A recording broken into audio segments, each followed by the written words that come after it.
para esta semana tocaba la sección sexta, que versa sobre el salario. Tenía la sección. Y es un capítulo, como bien le ha gustado remarcar Ander, relativamente sencillo y bastante fácil de comprender. Pero también es un capítulo que me parece interesante porque es un capítulo como bastante autocontenido en sí, al cual ya llegamos pues bastante avanzado en el libro, bastante avanzados ya en el proceso de análisis del modo de funcionamiento del modelo de producción capitalista, y el cual le permite a Marx pues desplegar ya su método dialéctico sobre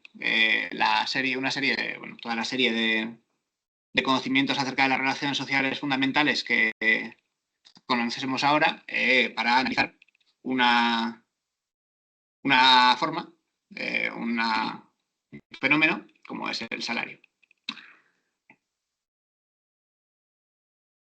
Aquí.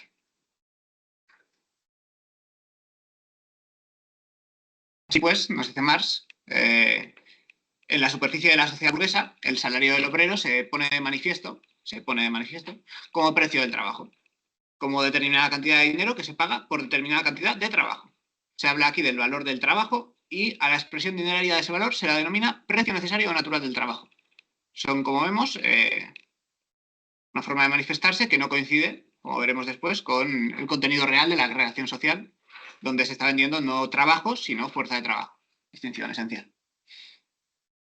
Y nos dice, pues, si tomamos el fenómeno como tal, ¿cómo se determinaría, pues, el valor de la jornada laboral de 12 horas? Pues por las 12 horas de trabajo contenidas en una jornada laboral de 12 horas, lo que es una buena tautología. Para que se lo pudiera vender en el mercado como mercancía, encima, el trabajo, en todo caso, tendría que existir antes de ser vendido. Pero si el trabajador pudiera darle al trabajo una existencia autónoma, lo que vendería sería una mercancía y no trabajo. Esto lo que ya hemos ido analizando muchas veces, que no se puede vender trabajo como tal, porque el trabajo como tal no es una mercancía, no es una cosa que pueda ser vendida por el trabajador como un producto hecho y terminado, sino que el trabajo es algo que se desarrolla de forma viva en el proceso de trabajo. Como bien dice, si pudiese vender trabajo, tendría que materializarlo antes de venderlo y por lo tanto vendería una mercancía o el producto del trabajo y no el trabajo mismo. Lo que vende en realidad el obrero por su salario es su capacidad de trabajar, es decir, su fuerza de trabajo. De todas formas, lo que nos dice Marx, esta es lo que ha descubierto, pero en la sociedad, en la superficie de la sociedad burguesa, se pone de manifiesto, se manifiesta esta relación como venta del trabajo. Como sabemos, se paga pues, por horas. Prescindiendo pues de estas contradicciones, nos dice Marx, un intercambio directo de dinero, esto es, de trabajo objetivado por trabajo vivo, o anularía la ley del valor, que precisamente desarrolla libremente por unidades sobre el fundamento de la producción capitalista, o anularía la producción capitalista misma, que se funda precisamente en el trabajo salarial. O bien se anularía en un caso el plusvalor, o no se estaría intercambiando equivalentes. Es decir, si tomamos el fenómeno como tal y con sus contradicciones y no lo discutimos, no las desarrollamos, la realidad que se nos presenta es totalmente contradictoria, no seríamos capaces de explicar la plusvalía, por tanto tampoco la ganancia, y por tanto directamente no podríamos explicar la producción capitalista, a menos que entendamos que la venta del trabajo sería una venta especial en la cual no se pagaría en equivalentes, sino que el capitalista haría uso de alguna fuerza especie de ventaja cualitativa inherente que estaría explorando. Como sabemos, esto es así. La esencia real de las relaciones sociales, que pues en el mercado lo que se contraponen directamente al poseedor de dinero no es una realidad, no es en realidad el trabajo, sino el obrero. Lo que vende este último es su fuerza de trabajo. O bien comienza efectivamente su trabajo, ha cesado ya de pertenecer al obrero, quien por tanto ya no puede venderlo. El trabajo es la sustancia y la medida inmanente de los valores, pero él mismo no tiene valor alguno. No se puede vender el trabajo, no se puede cuantificar el valor del trabajo. La expresión valor del trabajo, el concepto de valor, no solo se ha borrado por completo, sino que se ha transformado en su contrario. Es una expresión imaginaria como por ejemplo, valor de la tierra. Estas expresiones imaginarias, no obstante, surgen de las relaciones mismas de producción. Son categorías para las formas en que se manifiestan relaciones esenciales. El hecho de que en su manifestación las cosas a menudo se presenten invertidas es bastante conocido en todas las ciencias, salvo en la economía política. Es decir, lo que ocurre en realidad no es que se venda el trabajo. Pero esto no hace que la venta del trabajo o el valor de la tierra se vuelvan en categorías inexistentes sin ningún tipo de validez ni capacidad de ser analizadas. Son categorías para las formas en que se manifiestan relaciones esenciales. Es decir, son fenómenos o formas.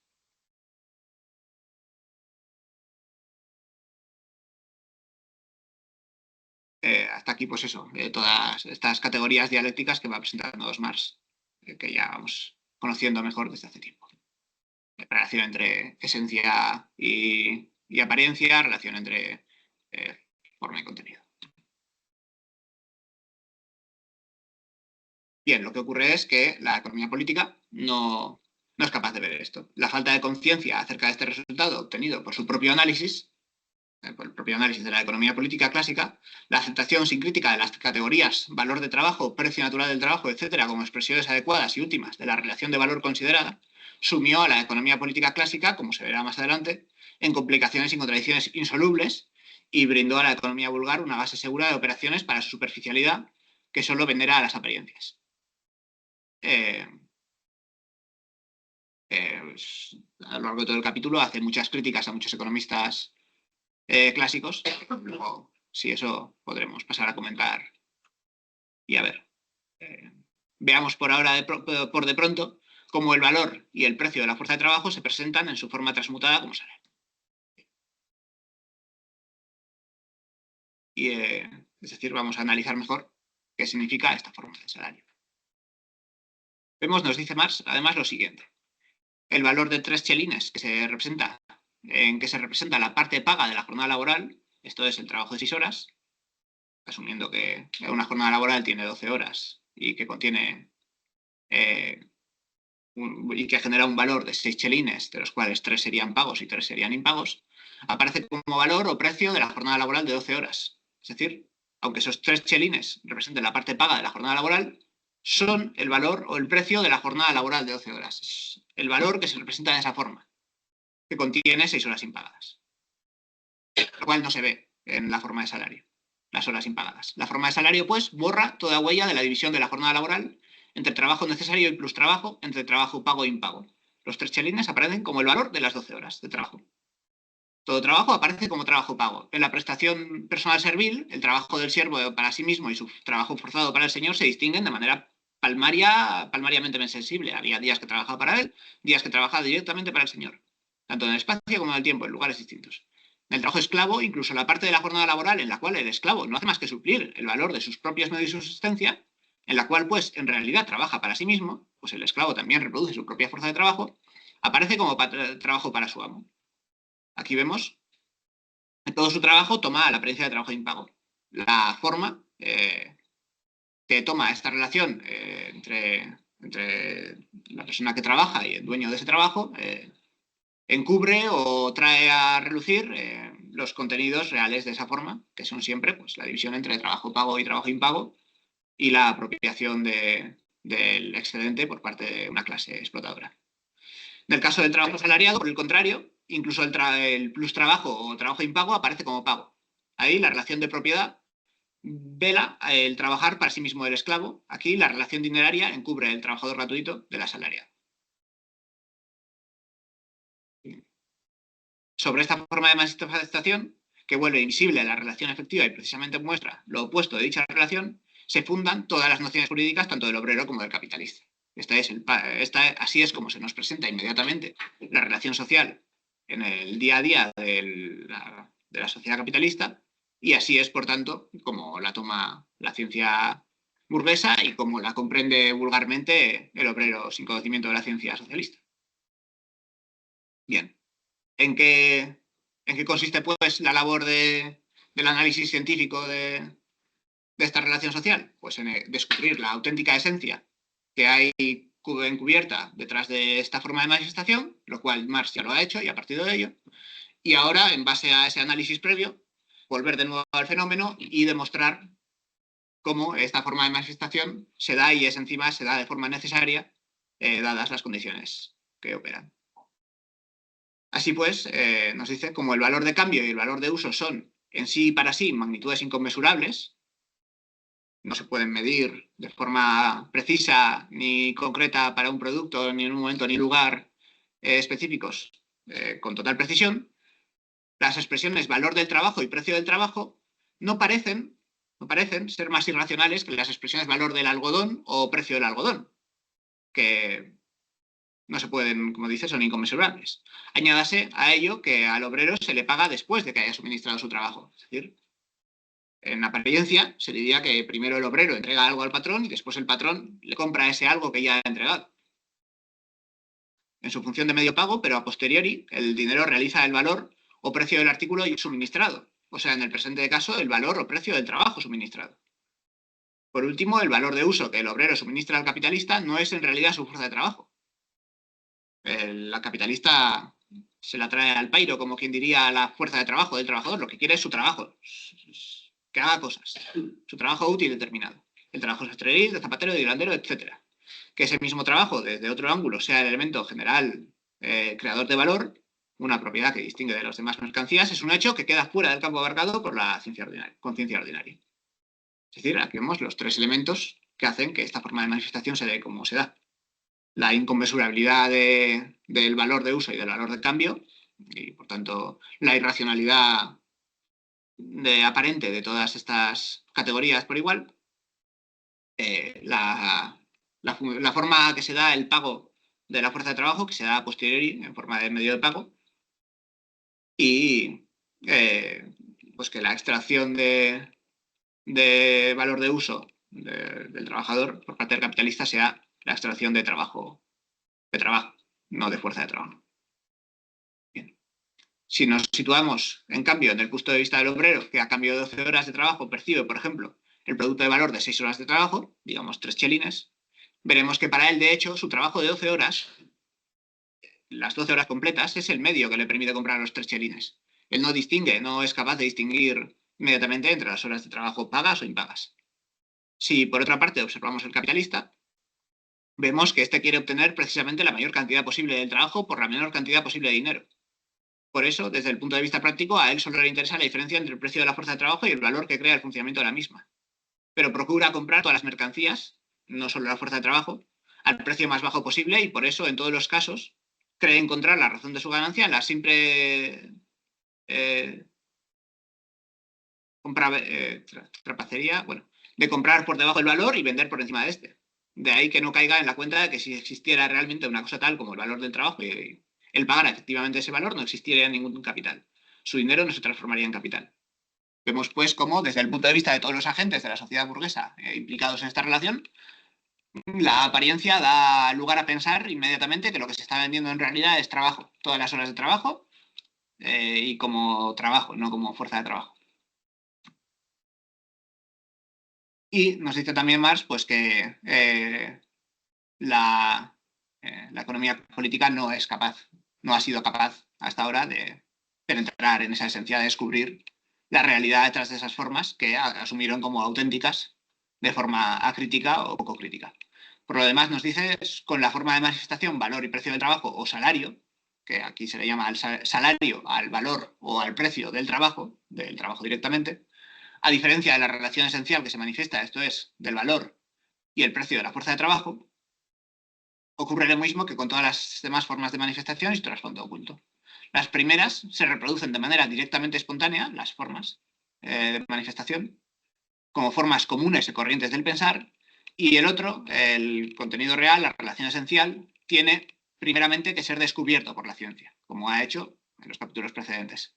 La economía política clásica tropieza casi con la verdadera relación de las cosas, pues es una ciencia que, en el caso de algunos autores, hace auténticos descubrimientos y que es capaz de penetrar en cierta medida en la esencia del modo de funcionamiento de la economía, pero no la formula conscientemente, sin embargo. O sea, no consigue penetrar del todo en esa esencia, no consigue descubrir la relación oculta en la compraventa de la fuerza de trabajo. No podrá hacerlo, nos dice Marx, mientras esté envuelta en su piel burguesa. Es una cuestión ideológica. Bien. Y, por último, para cerrar el capítulo, nos dice que por añadidura el movimiento efectivo del salario muestra fenómenos que parecen demostrar que no se paga el valor de la fuerza de trabajo, sino el de su función, el trabajo mismo, que es lo que hemos ido viendo hasta ahora. Podemos deducir estos fenómenos a dos grandes clases. O sea, no ya solo la relación social, sino el movimiento en el que mismo del salario, de la cantidad del salario, de cómo varía la cantidad de salario, la cuantía del salario, se puede extraer que está dándose, que se está pagando, parece demostrar que se está pagando el trabajo y no la fuerza de trabajo. Podemos reducir estos fenómenos a dos grandes clases, nos dice. Primera, la variación del salario cuando varía la extensión de la jornada laboral. Es como si se llegara a la conclusión de que no se paga el valor de la máquina, sino el de su funcionamiento, puesto que cuesta más alquilar una máquina por una semana que por un día. Es decir, si trabajas más tiempo, vas a recibir más salario. Segunda, la diferencia individual entre los salarios de diversos obreros que ejecutan la misma función. Esta diferencia individual la encontraremos también, pero sin que suscite ilusiones, en el sistema de la esclavitud, en la cual se vende franca y abiertamente, sin tapujos, la fuerza de trabajo misma, nos dice. Pero aquí, pues, hay una diferencia de salarios entre obreros que realizan la misma función a priori, por lo tanto, a priori deberían tener el mismo valor de la fuerza de trabajo, pero en cambio el movimiento efectivo del salario, la cuantía del salario, demuestra que al que más trabaja se le paga más cuando se paga a destajo. Pasemos pues a ver las dos principales formas en que se da este salario.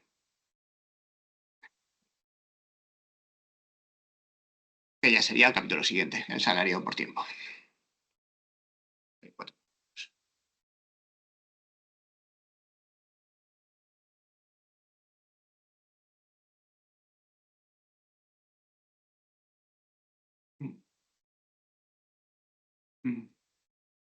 Bien, el salario mismo, nos dice, adopta a su vez formas sumamente variadas. Una circunstancia que no es reconocible en los compendios económicos, los cuales, con su tosco interés por lo material, no prestan atención alguna a las diferencias formales. Como, por ejemplo, indica varias veces que para Adam Smith prácticamente la jornada laboral era una cantidad de horas constante e invariable. Aquí hemos de analizar brevemente, en cambio, las dos formas básicas predominantes. Nos dice que un análisis exhaustivo no viene a cuento, pero sí las dos formas básicas predominantes. La primera de ellas sería el salario por tiempo. La venta de la fuerza de trabajo siempre se verifica, como nos dice, como se recordará, por espacios de tiempo determinados. Siempre se mide cuánto tiempo has estado trabajando. La forma transmutada en que se representa directamente el valor diario, el valor semanal, etcétera, de la fuerza de trabajo es, por ende, la del salario por tiempo, o sea, jornal. Se te paga pues por la cantidad de tiempo que has estado trabajando. ¿Cómo se determina este precio? Ahora bien, ¿cómo se llega a este precio? Esto es al valor dinerario de una cantidad de trabajo. Pues el precio medio del trabajo se obtiene dividiendo el valor medio diario de la fuerza de trabajo, es decir, se obtiene mediante la relación esencial de la compraventa de la fuerza de trabajo, no mediante ninguna determinación mágica, espontánea, abstracta, se determina mediante relación esencial. El precio medio del trabajo se obtiene dividiendo el valor diario medio de la fuerza de trabajo entre el número de horas de la jornada laboral media. El precio de la hora de trabajo, hallado de esta manera, servirá de unidad de medida del precio del trabajo.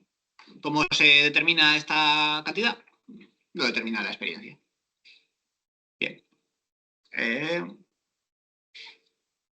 Vale, aquí nos explica que, claro, al ser esta la relación que determina el trabajo, el precio del trabajo, es decir, el jornal, es por tanto posible que el jornal y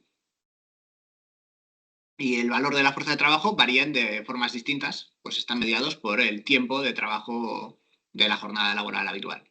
Es decir, es posible que suba el jornal acá, sin que tenga que variar necesariamente el precio de la fuerza de trabajo, por ejemplo, disminuyendo la cantidad de horas de trabajo, o viceversa, es posible que aumente el valor de la fuerza de trabajo, pero al aumentar también la cantidad de horas trabajadas, no aumente el jornal.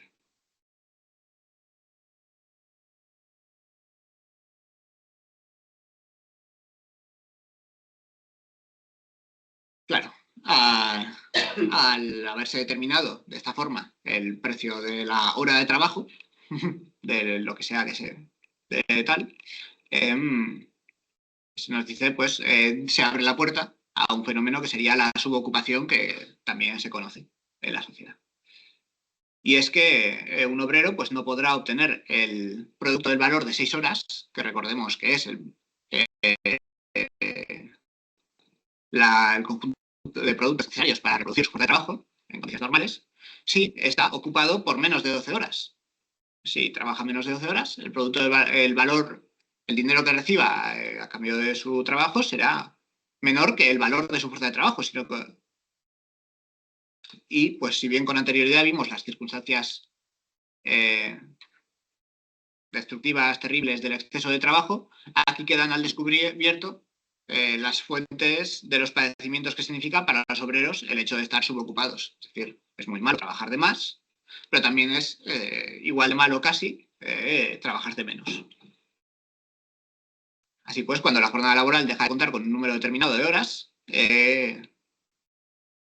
queda abolida la conexión entre el trabajo pago y el impago. Pues, en este caso, el trabajo pago y el impago ya no se conectarían mediante el valor de la fuerza de trabajo, sino que esta relación, esta forma de manifestación mediante, el capitalista es ahora capaz de arrancar al obrero una determinada cantidad de plus trabajo sin concederle el tiempo de trabajo necesario para su autoconservación. Aquí ya, de hecho, no tiene ni que reponer el valor del obrero. Bien. El aumento en el precio del trabajo, al prolongarse la jornada laboral más allá de cierto límite de normal, adopta, claro, aquí se da la circunstancia de que pues, hay capitalistas que deciden determinar una jornada laboral normal, pero después esta jornada laboral normal tiene tendencia a alargarse en horas extra y en cierta provocación que a veces se considera anormal o extraordinaria. Pues esta adopta en diversos ramos industriales británicos la forma de que el bajo precio del trabajo durante el llamado horario normal obliga al obrero, si quiere obtener un salario suficiente, a efectuar horas extras mejor remuneradas. Es generalmente sabido, nos dice Marx, que cuanto más extensa sea la jornada laboral en un ramo de la industria, tanto más bajo será el salario, por la relación que hemos comentado de que el jornal se determina dividiendo el valor de la fuerza de trabajo, que en principio no tiene por qué variar de industria a industria por la duración de ese tiempo, aunque sí varía, pero bueno, no tal, por la cantidad de horas. Así que cuantas más horas trabajes, menos vas a cobrar cada hora. Bien. Esta jeremiada, nos dice Marx, es también interesante porque muestra cómo en el cerebro de los capitalistas se refleja solo la apariencia de las relaciones de producción. El capitalista no sabe que también el precio normal del trabajo encierra determinada cantidad de trabajo impago y que precisamente ese trabajo impago es la fuerza normal de su ganancia. Eso el capitalista no lo percibe, pues él entiende la relación de la compraventa de la fuerza de trabajo como una compra de trabajo. La categoría de tiempo de plus trabajo no existe en absoluto para él, ya que dicho tiempo está incluido en la jornada laboral normal que él cree pagar al pagar al jornal, las 12 horas que paga. Por cierto que para el capitalista, empero, sí que existe el tiempo de trabajo extra, la prolongación de la jornada laboral más allá del límite correspondiente al precio usual del trabajo. Frente a sus competidores que venden por debajo del precio, insiste incluso en que se otorgue una paga extra por ese tiempo extraordinario. Aquí, como hablando de eso, de los capitalistas que se quejan de la competencia de sus pares en los mercados que no, en las ramas industriales que están reguladas. Que ellos querrían hacer que sus trabajadores trabajasen una jornada laboral normal, que ellos consideran normal, pero que sus competidores les hacen trabajar esa jornada laboral normal y por encima de ese un tiempo extra. Al cual sí que en su conciencia se refleja como tiempo impago, por el cual el obrero no obtiene una paga extra. Bien. Vuelve a ignorar, a su vez, que esa paga extra incluye de nuevo trabajo impago, de la misma manera que lo incluye el precio de la hora de trabajo habitual. Si, por ejemplo, el precio de una jornada laboral de 12 horas es de 3 peniques, o sea, el producto de valor de media hora de trabajo, mientras el precio de la hora de trabajo extra es de 4 peniques, el producto de valor de 2/3 de la hora de trabajo, en el primer caso, el capitalista se apropia gratuitamente de la mitad de una hora de trabajo, o en el caso de apropiarse de una jornada laboral normal, se apropiaría de la mitad de esta como plusvalor, pero en el segundo caso, en el de alargar la hora de trabajo, se seguiría apropiando de 1/3 de esa hora de extra que está introduciendo. Bien.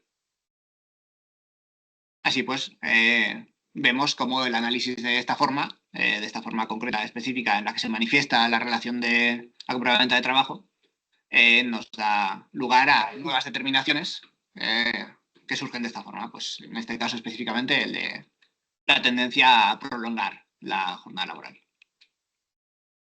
Pues es una forma inmediata mediante la cual el obrero puede aumentar su jornada, aunque después esto se venga a compensar por la relación esencial que media, por la cual nunca recibe de forma habitual un salario total por encima de del valor de su fuerza de trabajo. Bien. Y aparte del pago del salario por tiempo, la otra forma de aparecer más habitual es el pago de destajo. El pago de destajo no es otra cosa, nos dice Marx, que la forma transmutada del salario por tiempo, del mismo modo en que el salario por tiempo es la forma transmutada del valor o precio de la fuerza de trabajo. Es decir, aquí la relación esencial está aún más oculta, pero sigue valiendo de la misma forma y sigue siendo la que determina la relación. A primera vista nos dice, el pago de destajo parece como si el valor de uso vendido por el obrero no fuera la función de su fuerza de trabajo vivo, sino trabajo ya objetivado en el producto. Y como si el precio de este trabajo no lo determinara, como en el caso del salario por tiempo, la fracción valor diario de la fuerza de trabajo entre jornada laboral de un número de horas dado, sino que la capacidad de rendimiento del productor. Es decir, cuando uno se le presenta el trabajo de destajo, aparentemente tú produces una cantidad de piezas dada y te pagan por cada pieza que es producido. Por lo tanto, parecería como si le estuvieses vendiendo esas piezas a un capitalista. Evidentemente, él las vende más caro porque, pues bueno, te está alquilando las máquinas, te las estará alquilando a su valor o te estará pagando la pieza a lo que sea. Bien, evidentemente, esta apariencia inmediata es totalmente falsa. Y por de pronto, la confianza de quienes creen en esa apariencia, nos dice Marx, tendría que ser fuertemente sacudida por el hecho de que ambas formas de salario coexisten, yuxtapuestas en los mismos ramos industriales. Y no puede ser que una encierre una relación esencial y la otra totalmente distinta. Se haya probado empíricamente, nos dice, que un obrero trabajando con el grado medio de intensidad y destreza, o sea, gastando en realidad solo el tiempo de trabajo socialmente necesario para la producción de un artículo, que vendría a ser lo mismo que trabajar con un grado medio de intensidad y destreza, produce en 12 horas, por ejemplo, 24 piezas de producto. Así como en el caso del salario por tiempo es indiferente decir que el obrero trabaja 6 horas para sí mismo y 6 para el capitalista, o que cada hora trabaja la mitad para sí mismo y la otra mitad para el capitalista, aquí también tanto da decir que de cada pieza singular la mitad está pagada y la mitad impagada, que el precio de 12 piezas solo reembolsa el valor de la fuerza de trabajo, mientras que en las otras 12 se corporifica el plusvalor. Es decir, esta apariencia no sostiene, o sea, perfectamente podría estar encubriendo esa relación esencial que ya conocemos. La realidad, pues que en efecto la está encubriendo. La forma de pago de destajo es tan irracional como la del salario por tiempo. Así, por ejemplo, mientras que dos piezas de mercancía, una vez descontado el valor de los medios de producción consumidos por ellas, valen 6 peniques en cuanto producto de una hora de trabajo, es decir, en cuanto valor objetivado de una hora de trabajo, el obrero percibe por ellas un precio de 3 peniques. En realidad, el pago de destajo no expresa directamente ninguna relación de valor. No se trata de medir el valor de la pieza por el tiempo de trabajo encarnado en ella, sino a la inversa, de que el trabajo que ha gastado el obrero se mida por el número de piezas que ha producido. En el salario por tiempo, el trabajo se mide por su relación directa. En el pago de destajo, por la cantidad de productos en que se condensa el valor, en que se condensa el trabajo durante un tiempo determinado. El precio del valor de trabajo está determinado, en último término, exactamente por la misma ecuación. Valor de trabajo diario igual valor diario de la fuerza de trabajo. Se le va a pagar al obrero lo que vale su fuerza de trabajo. Siempre que trabaje durante un tiempo y con la intensidad y habilidad normales, que se consideran normales en esa sociedad. El pago de destajo, pues, no es más que una forma modificada del salario por tiempo. Sin embargo, es una forma modificada y, por tanto, tiene particularidades propias. Consideremos ahora, algo más de cerca, las particularidades que caracterizan el pago de destajo.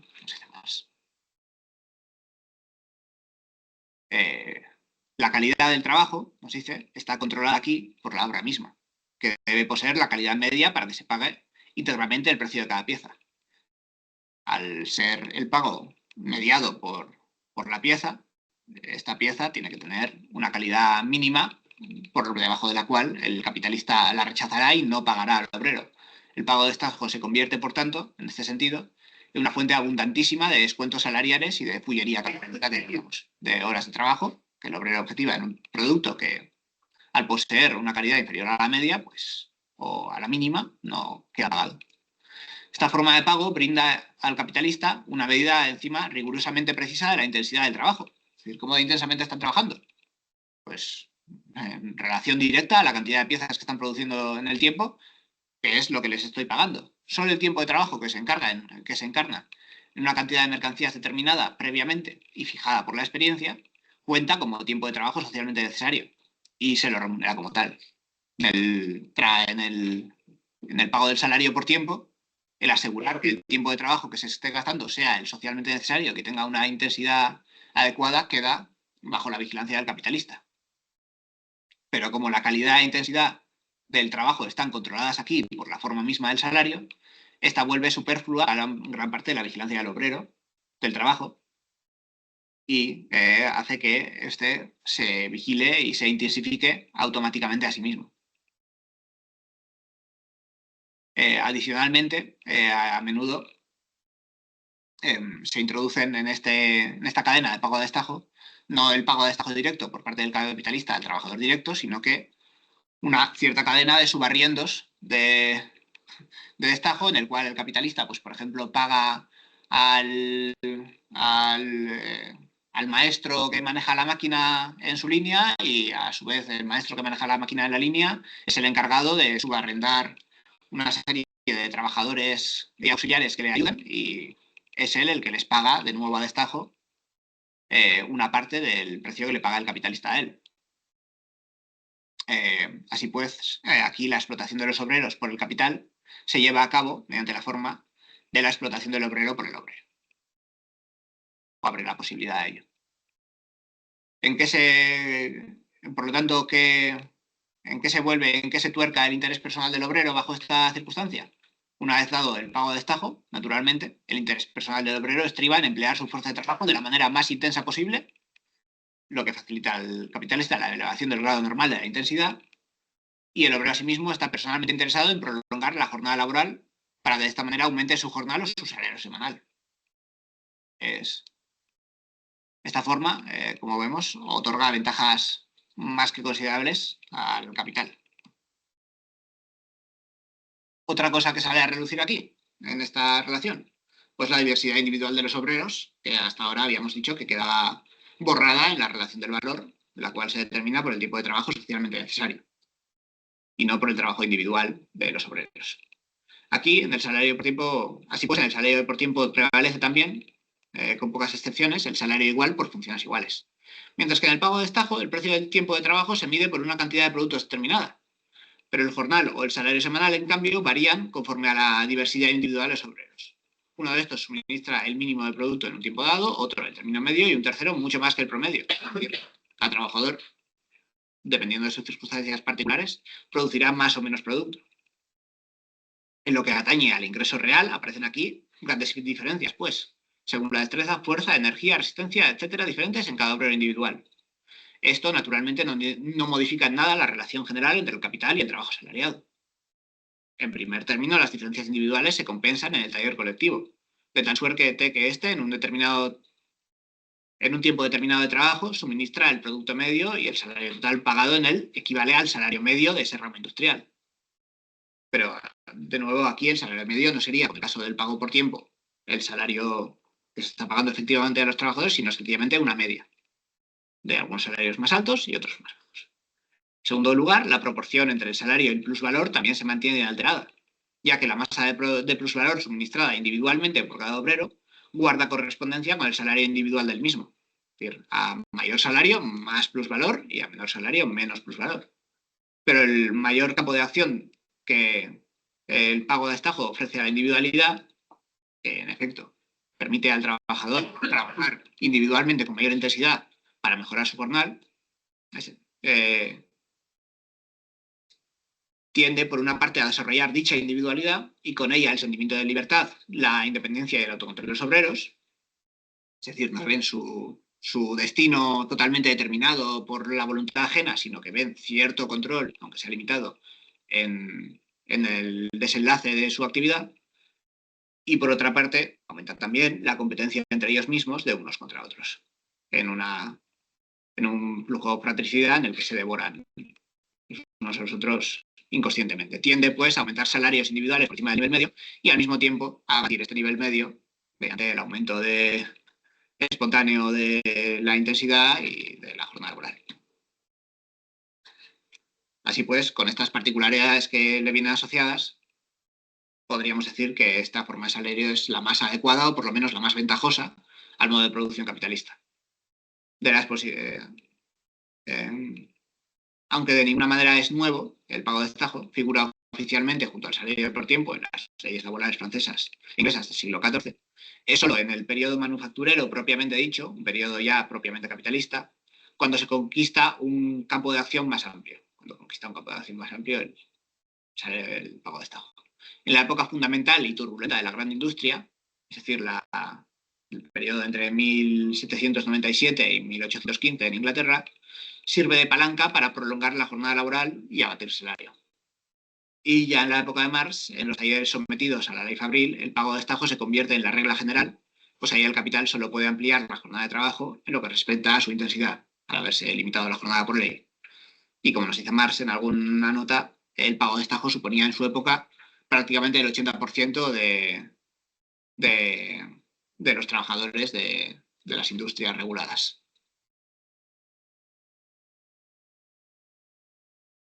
Lo cual se me hizo curioso porque yo hoy en día no tenía esa percepción, pero aparentemente estuve dando una mirada y sí que hoy en día sigue habiendo muchas ramas laborales en las cuales el pago de destajo es habitual, como evidentemente el trabajo en el campo o también el trabajo de la construcción en determinados ramos de alguna industria, etc.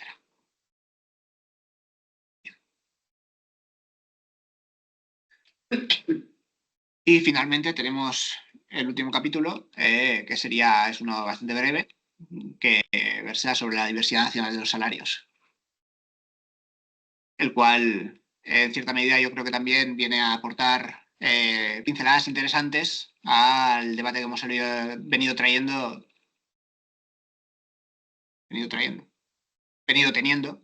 en el seminario las semanas anteriores, acerca del valor generado por la intensidad y si el aumento de la intensidad es plusvalía relativa o absoluta, etc. Aquí nos dice Marx que pues, en todos los países prevalece cierta intensidad media de trabajo, por debajo del cual en la ejecución de una mercancía, consume más tiempo del socialmente necesario y no cuenta, por ende, como trabajo de calidad normal. Solo un grado de intensidad normal sería un trabajo de calidad normal y, por tanto, produciría el valor normal. El otro sería un trabajo degradado. Y solo un grado de intensidad que se eleva por encima de la media nacional modifica, en un país dado, la medida del valor por la mera duración del tiempo de trabajo. Es decir, solo una intensidad superior a la media cuenta en el contexto de un país como trabajo potenciado. No ocurre, en cambio, lo mismo en el mercado mundial, cuyas partes integrantes son los diversos países. La intensidad media del trabajo varía de país a país. Aquí es mayor, allá menor. La guerra en el siglo XIX era infinitas veces mayor, como demuestra con muchas estadísticas y testimonios, que en la Rusia imperial contemporánea, donde la intensidad, además de la productividad, era paupérrima en comparación. Que no es lo mismo intensidad que productividad. La intensidad es como de rápido se gasta el trabajo y la productividad viene incorporado también el desarrollo de las fuerzas productivas en cuanto a máquinas, plusvalor relativo, etc. Estas medias nacionales, pues, conforman una escala cuya unidad de medida es la unidad media del trabajo universal. Aquí, concepto que introduce. En comparación, por tanto, con el trabajo nacional menos intenso, el más intenso produce más valor en el mismo tiempo, valor que se expresa en más dinero.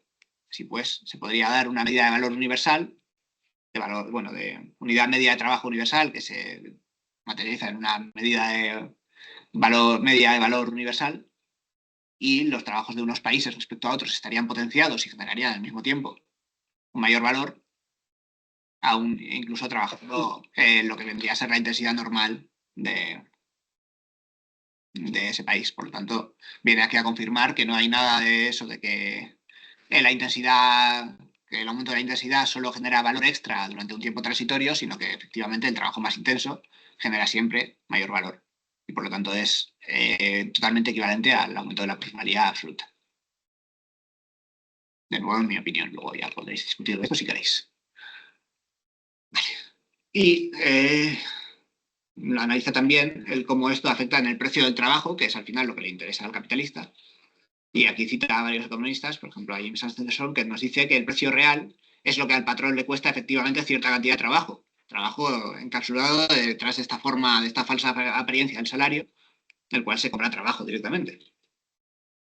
Efectivamente, cierta cantidad de trabajo ejecutado. Y desde este punto de vista, en casi todos los casos, el trabajo es más barato en los países ricos que en los pobres, aunque el precio del trigo y de otros medios de subsistencia usualmente sea mucho más bajo en los últimos que en los primeros. Es decir, aunque el valor de la fuerza de trabajo, a causa del precio del trigo, etcétera, sea mayor, por ejemplo, en Inglaterra, al ser el trabajo más intenso en Inglaterra, lo que vendría a ser la unidad de trabajo es más barata en Inglaterra que en otros países. Eso parece indicar la experiencia. Alexander Redgrave demuestra en el informe de Gabriel de Total que mediante una estadística comparada con los estados continentales, a pesar del salario más bajo y de la jornada laboral mucho más prolongada, que podría haber en comparación con Inglaterra en el continente en esa época, el trabajo, en proporción al producto, es más caro en el continente que en Inglaterra. Y en Europa Oriental y Asia, como es sabido, diversas compañías inglesas han emprendido la construcción de ferrocarriles y emplean en la misma, junto a obreros locales de esos países extranjeros, cierto número de trabajadores ingleses, obligados así por la necesidad práctica de tomar en cuenta las diferencias nacionales en cuanto a la intensidad del trabajo. Este hecho no les ha perjudicado en nada. Su experiencia enseña que si bien el nivel de los salarios corresponde en mayor o menor medida a la intensidad media del trabajo, es decir, a mayor intensidad, mayor salario, por ejemplo, el inglés que trabaja más intensamente que el indio que está vigilando percibe mayor salario, seguramente entre otras muchas razones de por medio. El precio relativo el precio relativo del trabajo del inglés, varía por lo general en sentido contrario. Bueno, el trabajo varía en general en sentido contrario al de la intensidad. A más intenso el trabajo, más barato es. Y con esto llegamos al final ya. Y dejaríamos paso a las preguntas y luego intervenciones y tal. ¿Dudas? Es un comentario un poco provinciano el que voy a hacer. A mí también me ha llamado la atención, lo que ha señalado hace relativamente poco, lo de que dice que el pago de destajo es la forma de salario más adecuada a modo de producción capitalista, porque lo usa en España hoy en día, hasta donde yo sé, quitando convenios específicos, el trabajo a destajo está prohibido por ley, quitándose en construcción, que creo que sí que hay convenios que, aunque creo que ni siquiera es todo a destajo, creo que es mixto, creo que es que pagan por metros y tienen un salario base que es muy pequeño o en agricultura. Entonces, o sea, quiero decir, en Europa imagino que será... Sí, por ejemplo... Claro, que igual es un comentario es un poco provinciano, pero luego no me parece que hoy en día, si entendemos que el capitalismo está más desarrollado que hoy en día, la forma de salario más adoptada, al menos en ese sentido que podría presuponerse más adecuada, será el trabajo a destajo. No. Es que, claro, eso es así si la forma que adopta el trabajo a destajo es la forma del siglo XIX. Entonces, la forma del trabajo a destajo propia del siglo XIX, hoy, podemos decir, es marginal, no tiene un soporte legal, todo lo que quieras. Pero en las formas modernas de organización del proceso de trabajo se han desarrollado nuevas formas de trabajo a destajo, que obviamente Marx no analiza. Por ejemplo, en la cadena global de valor, en las cadenas globales de valor, muchas empresas que aparecen como empresas independientes, pero que forman parte de un mismo proceso de producción, reciben su ingreso en función del volumen de producción. Las cooperativas de café. Por ejemplo, o en una cadena textil los que fabrican los botones. Pero, claro, es que formalmente aparece como una producción de una mercancía independiente, pero que solo se produce dentro de la cadena de valor. O sea, no llega al consumidor final, son productos intermedios. Eso es una forma de trabajo, se puede analizar como una forma de trabajo a destajo, moderna, ¿eh? O, por ejemplo, una de las formas de organización de la distribución comercial en supermercados, Mercadona, utiliza formas modernas de trabajo a destajo. Los subcontratistas que trabajan para Mercadona reciben una financiación, por la cual el ejemplo que pone de la industria mecánica Marx, que dice, no, un obrero recibe un ingreso mayor siempre que él se encarga de dirigir a un equipo y hacerles trabajar más intensamente. Y venden su producción en volumen. O sea, se les paga en función del volumen producido. Eso es exactamente lo que hacen las empresas que fabrican, por ejemplo, el pan de molde para Mercadona. Tienen un margen de beneficios tasado que no se modifica por iniciativa propia del, entre comillas, capitalista subordinado o capitalista, como decíamos, como era la expresión comercial, la de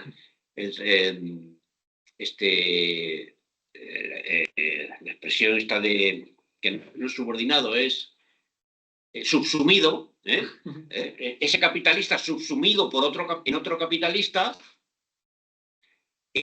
no tiene margen para organizar el proceso de producción de otra forma y vende un volumen, obviamente multiplica mucho el volumen de producción, con lo cual deja de ser una empresa independiente, se convierte en una empresa subsumida en otra cadena de valor, que en este caso es la de Mercadona, y le compensa el enorme incremento del volumen de producción el estrechamiento de los márgenes. Con lo cual, claro, si nos quedamos únicamente con el trabajo individual del obrero individual, al que se le paga por pieza, pues sí, hoy es relativamente marginal. Pero las cadenas globales de valor hay que analizarlas no como el capitalista, no en función de la apariencia, sino en función de la realidad subyacente. Y en la realidad subyacente hay mucho de lo que más señala aquí. Se supone, pero ahí está hablando de forma de salario, no de forma de producción. No, pero yo te digo que hay un desarrollo, hay un despliegue de nuevas formas. Es decir, la forma de salario es por definición individual. Como salario individual, efectivamente, hoy es marginal hoy en día en países desarrollados, europeos como España, porque en Estados Unidos sí que es bastante más habitual formas modificadas del trabajo de destajo. Sí, por ejemplo, los camareros que cobran buena parte de su salario mediante las propinas tendrían más semejanzas con el trabajo de destajo que con un trabajo por tiempo. Los pluses de todo el personal comercial, los bonuses que reciben, son muy relevantes. Las teleoperadoras, aparentemente, funcionan prácticamente a destajo, etcétera. Y sin tener muchos datos concretos, pero también aparentemente en la periferia industrial menos desarrollada, en India y en estos países, el trabajo de destajo debe ser extremadamente habitual. Sí. El textil. La cadena de valor de Inditex. O sea que ahí sí la forma de salario misma sería, o sea, habría muchos casos también donde prevalece esa especie de tal.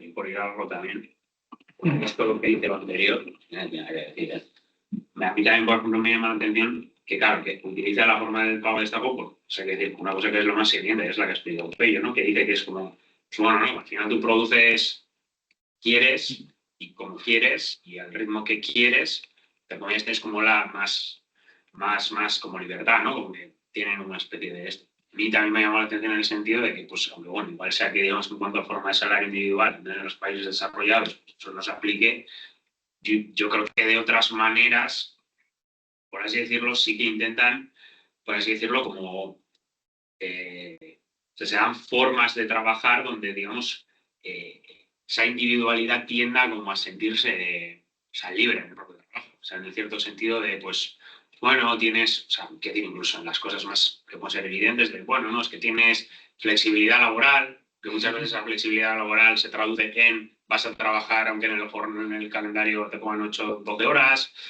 por cosas, digamos, que aunque, o sea, quiere decirte, pues, es un investigador a lo mejor no trabaja a destajo como tal porque pagan su sueldo al final de mes, pero prácticamente igual sí que trabaja a destajo porque digamos, su productividad en ese sentido, su continuidad como investigador, pues muchas veces, yo sé, depende del número de papers que publique en la universidad, por ejemplo. O sea, que me parece como que hay, no sé, como otra serie de mecanismos que igual no son tampoco eso, pero que sí, en ese sentido yo sí que creo que, bueno, puede ser que yo no lo niego, aunque a lo mejor lo del tajo a destajo, yo no diría que es como muy evidente, al menos verlo hoy en día, que ese otro, digamos, apartado de lo que es el tajo a destajo sí que se ha visto desarrollado y turbopotenciado en cierta manera. O sea, quiero decir. Sí, pero bueno, hay que distinguir ahí Pues trabajo por lo tiempo. que es el trabajo de destajo del trabajo por tiempo, en el cual sigue habiendo los mecanismos de vigilancia de la productividad y de la intensidad. Pues, por ejemplo, en el caso del profesor de universidad no hay discusiones. Si no cumple con la intensidad y productividad normales, pues se irá a la calle, igual que se irá a la calle un trabajador del Mercadona que cobre por tiempo. No hay que Sí, confundir sí, las dos cosas. claro, ¿qué Pero quieres decir? O sí, sea, por ejemplo, un investigador, que esto es un formato muy habitual, como tú sabes, que es para trabajar en un sitio, en vez de trabajar, lo que tiene es una beca para doctorarse, o sea, lo que se está estableciendo, digamos, es pues bajo un prisma de, digamos, de grados de libertad individual, pues un régimen de autoexplotación que sí, muchas veces es bastante loco. sí. O sea, se buscan, el capital busca siempre maneras de intentar internalizar esa autoexplotación del obrero por el obrero en la relación social y no tener que imponerla externamente como Sí, coerción del trabajo. Sí. Porque es mucho más eficiente que un trabajador trabaje de forma intensa por voluntad propia luego que sí, intentes obligarle. pues no otra cosa. Pues, echar de trabajo, no sé, pero intentar establecer esos mecanismos, además de, digamos, los mecanismos objetivos que pone, pues yo qué sé, el Fordismo.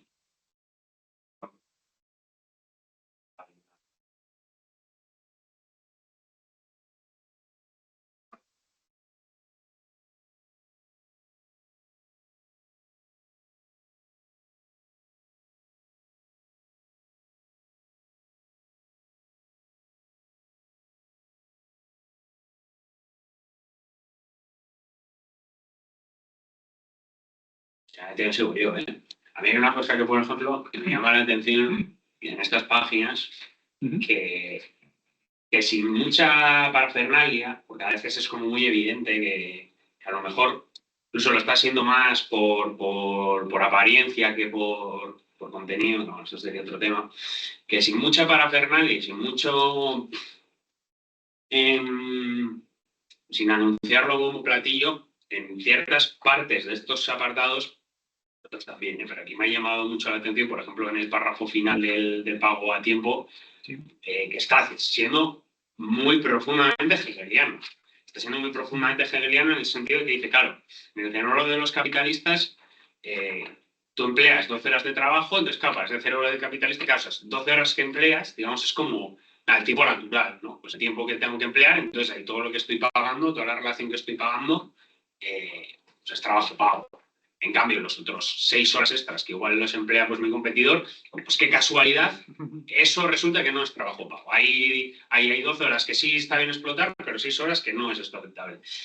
Y, o sea, sin ser, eso, insisto, sin reflejarlo mucho por muy platillo, pues me parece que está siendo profundamente hegeliano, porque claro, esto mediante cómo se establece, que también lo indica con otras cosas, incluso con el tiempo social medio anteriormente, bueno, no sé si lo mencioné alguna otra vez, pero claro, se establece por la práctica, o sea, el conocimiento, digamos, de lo que resulta explotación y que no, se establece por la práctica cotidiana, no se establece en un primer instante por esa diferencia que hace entre los pensamientos, entre el pensamiento común y la verdadera ciencia, no se establece por la verdadera ciencia, se establece por esa práctica cotidiana. Que me ha llamado eso, digo, que otras veces igual, bueno, utilizar aquí un palabra extraño y dices, oh Dios mío. Y ahí, pero bueno, ya lo ha hecho antes, pero bueno. Sí, todo lo que es la reducción del trabajo complejo al trabajo simple, etcétera, suele indicar que es la costumbre la que determina los ratios. Eso también, yo creo que se puede hilar con otra cosa que es interesante, que es el hecho de esa diferencia que hay entre como formas de manifestación que son del pensamiento común y ideología, porque bueno, esto, o sea, aquí igual no lo toca mucho, pero el debate de qué es, digamos, verdadera ciencia y qué es ideología ha sido un debate que ha traído mucha cola, y no solo, digamos, en el propio socialismo dentro de los términos, pues eso, ciencia burguesa, ciencia proletaria, ciencia dialéctica, conocimiento dialéctico, conocimiento burgués, conocimiento formal, sino que es en el propio academia burguesa mismamente. O sea, que decir, o sea, el argumento magnánimo de Popper, por decir cualquiera, o de otro, Hayek creo que es también, o sea, contra el capital es que, bueno, que sí, esto está muy bien, pero que, digamos, no hay nada empíricamente demostrable dentro del capital en cuanto a producción. Entonces, esto es ideología, no es verdadera ciencia, es simplemente ideología. Entonces, me parece que también es como un apunte, o sea, me parece curioso como que lo haga más y diga que lo haga. Bueno, a ver, no me parece curioso que lo haga aquí porque precisamente no la forma del salario que toma no es como esa forma ideológica que justifica la explotación, pero me parece eso como que podría traer curioso en ese sentido.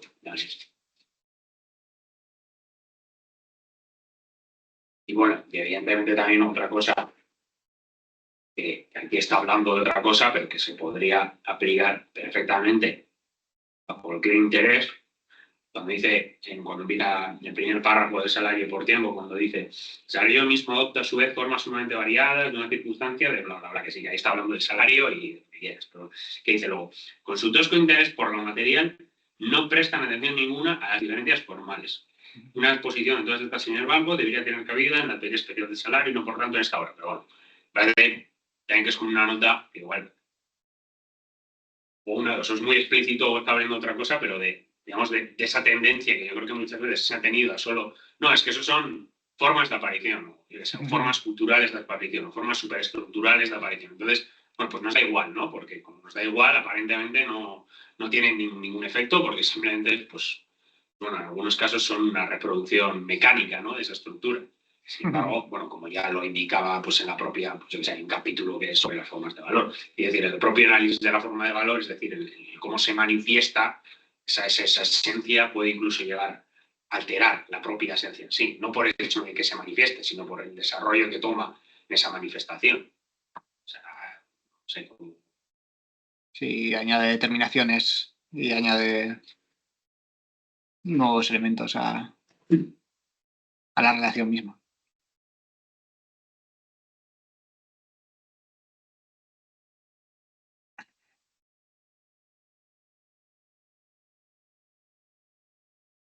Una cosa, ya, vale, que me llama bastante la atención, que es en.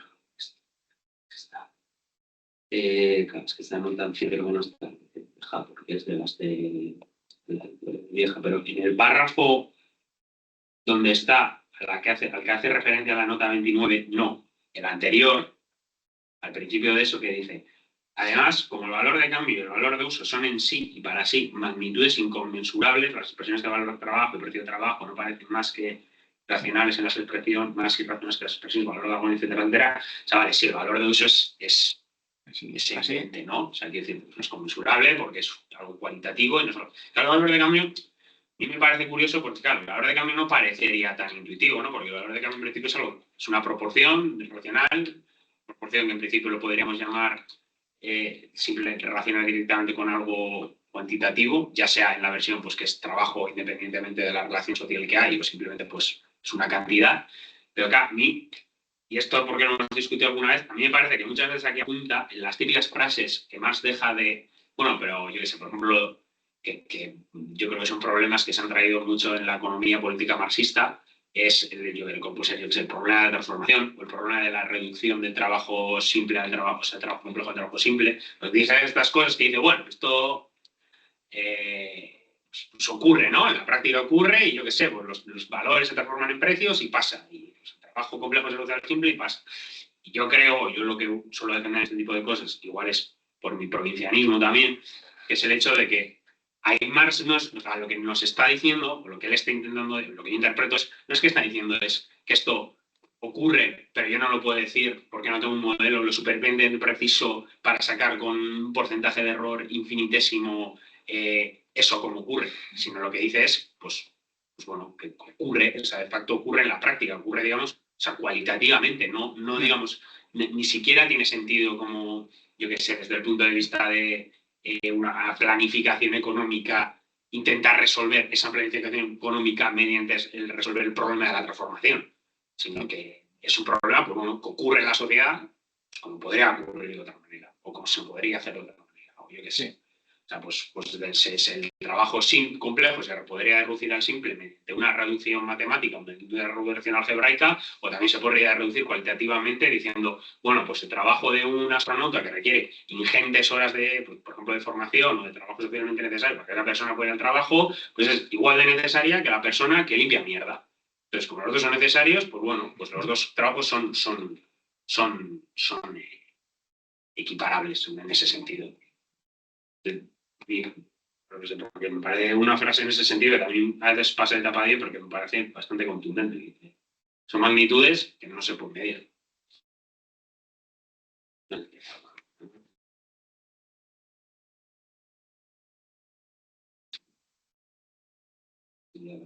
Hombre, esa conciencia ordinaria tiende a ser bastante, las críticas, por ejemplo, de Popper y Hayek, bastante neopositivista.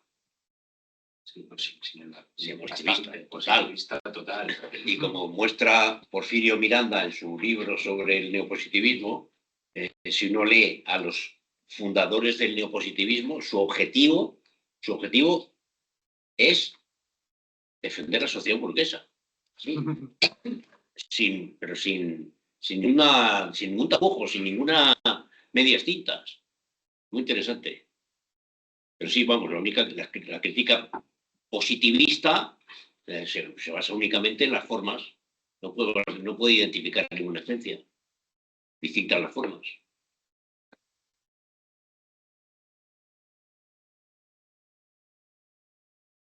Me llama la atención, se ha acabado. Yo tenía otra cosa, pero dale. Sí, yo creo que va a suscitar igual algo de debate, así que... No, bueno, vale. Lo mío no va a suscitar debate, bueno. Marx nos dice al principio, efectivamente, que el trabajo no es una mercancía. Si el trabajador vendiera su trabajo como mercancía, pues entonces no habría capital, no habría producción de valor.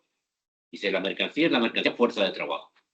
Sin embargo, no parece una concesión que aquí habla del valor del trabajo. Y cuando habla del valor del trabajo es el trabajo, el precio por hora. El precio por hora expresa el valor del trabajo. Después de habernos dicho que efectivamente lo que en la superficie se expresa como un pago monetario por el trabajo es un pago por la mercancía, no mercancía trabajo, que no es mercancía, sino por la fuerza de trabajo. Pero en la nota 26, la página 654, que es donde aprovecha para darle otro puyazo a Proudhon, saca una cita de Miseria de Filosofía, donde Miseria de la Filosofía, 1847, por tanto todavía no tenía concepto de fuerza de trabajo, y dice, el trabajo cita de propio Marx, el trabajo mercancía es una terrible realidad. Toda la sociedad actual fundada sobre el trabajo mercancía. Ese trabajo mercancía que dice ahí es la fuerza de trabajo. Eso lo descubre 12, 15 años después de escribir esto. Pero él suelta la cita sin ningún tipo de cautela. Se supone que el que ha leído la cita ha leído los párrafos anteriores del texto donde dice que el trabajo no es una mercancía. La mercancía es el propio trabajador, su capacidad de trabajar. que se alquila para periódicamente para vender su capacidad de trabajar, su fuerza de trabajo.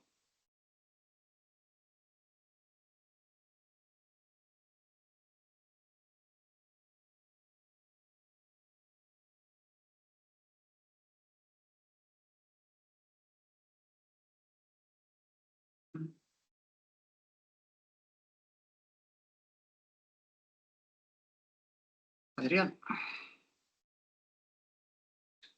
Adelante si quieres, a menos que Andrés quiera tal. Entiendo que no. Vale, Adrián. Vale, voy. Bueno, la cámara es que no se ve, ¿no? No sé por qué. Pues la quito. Demasiado lejos, no llega. Sí, no te jode. Pues aquí no hemos tenido apagón, así que... A ver, vamos con algún comentario que tengo. Bueno, y comentando un poco lo que se ha dicho. Yo lo del pago a destajo, yo sí que creo que efectivamente... O sea, bueno, Marx dice, ¿no? Sí que parece señalar que es apropiado, ¿no?, el modo de producción capitalista, pero sí efectivamente creo que en los países desarrollados en general esa forma ha tendido a disiparse. Y creo que ha tendido a disiparse básicamente porque yo creo que en el capítulo demuestra cómo esto apunta hacia formas de sobreexplotación de la fuerza de trabajo que van vulnerando, por así decirlo, sistemáticamente los límites o barreras naturales. No lo dice así, pero van vulnerando ciertas barreras naturales y esto a largo plazo pues no es muy sostenible. No es sostenible, repito, en países desarrollados. A pesar de que estoy de acuerdo que hay ciertas formas híbridas, por así podríamos decir, de pago a destajo todavía existentes, sobre todo en algunos sectores, ¿no? Pues habéis mencionado bastantes, pero bueno, esta gente que se dedica básicamente a tocarte el timbre y a venderte cosas, pago a destajo en general. Pero yo creo que sí que, bueno, ha tendido a reducirse básicamente por eso. En los países del llamado tercer mundo, desde luego que no. No, básicamente, porque, bueno, básicamente existe aquí una cantidad de población excedente brutal, lo que hace que esta relación capitalista ni siquiera pueda desarrollarse de forma normal. Pero bueno. Luego, vale, con lo inconmensurable, yo no sé si puede referirse Marx a que el valor de cambio no es conmensurable en sí mismo, porque recordemos que el valor de cambio es una relación entre dos mercancías. Entonces, lo que es conmensurable es el valor. Es decir, el valor se mide en tiempo de trabajo socialmente necesario. Aquí dice valor de cambio, dice, ¿no? Sí que es verdad que luego dice valor del algodón, entonces también tengo mis dudas con eso, pero bueno, igual se refiere a que efectivamente el valor de cambio no tiene no tiene un valor propio, por así decirlo. No, el valor de cambio no depende del tiempo de trabajo socialmente necesario en sí mismo, sino de la relación entre dos tiempos socialmente necesarios de trabajo, ¿no? En este caso, una mercancía, el dinero o, bueno, al principio ya sabemos que Marx empezaba con otras cuestiones. Vale, y luego, dos cuestiones. En la página 633, a mí me ha parecido, bueno, el capítulo, en general, los capítulos metodológicamente son muy ricos, ¿no? Esto del paso de la forma al contenido, el contenido a la forma, etcétera.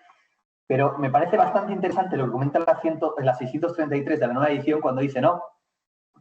Dice, la competencia que se genera esta suerte, al final bueno, en el último párrafo, aunque en verdad hay dos, pero dice, entre los obreros pone el capitalista en condiciones de reducir el precio del trabajo y la reducción de este precio le permite a su vez prolongar aún más el horario de trabajo. Pronto, sin embargo, esta disposición de cantidades anormales de trabajo impagado, esto es de cantidades que rebasan el nivel social medio, se convierte en medio de competencia entre los capitalistas. Una parte del precio de la mercancía se compone del precio de trabajo. No es necesario incluir en el precio de la mercancía la parte impagada del precio del trabajo. Se le puede regalar esa parte al comprador de la mercancía.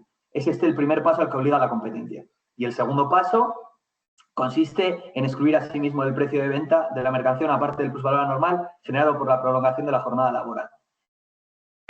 Entonces, dice, no, se constituye esporádicamente, luego de poco a poco, de manera fija, un precio de venta de la mercancía normalmente más bajo, que a partir de ahora se convierte en fundamento constante de un salario mísero, una jornada laboral desmesurada. O sea, este comentario que está aquí entre, digamos, otros asuntos, inserto, y que luego encima nos avisa que la competencia no entra, no es objeto de análisis de esta obra, hasta ahora, a mí me parece interesante porque aquí lo que nos viene a decir, o sea, en el imaginario popular, por así decirlo, el salario más bajo se traduce en unos precios más bajos, ¿no? Pero bueno, de acuerdo con la teoría marxista del valor, esto no tiene nada que ver. El valor de un producto depende del tiempo de trabajo socialmente necesario. incorporado a él. Este es el contenido. La cuestión es que la conciencia popular, por así decirlo, toma las formas en las que ese contenido se presenta, como va a repetir varias veces, como la verdadera esencia de la cuestión.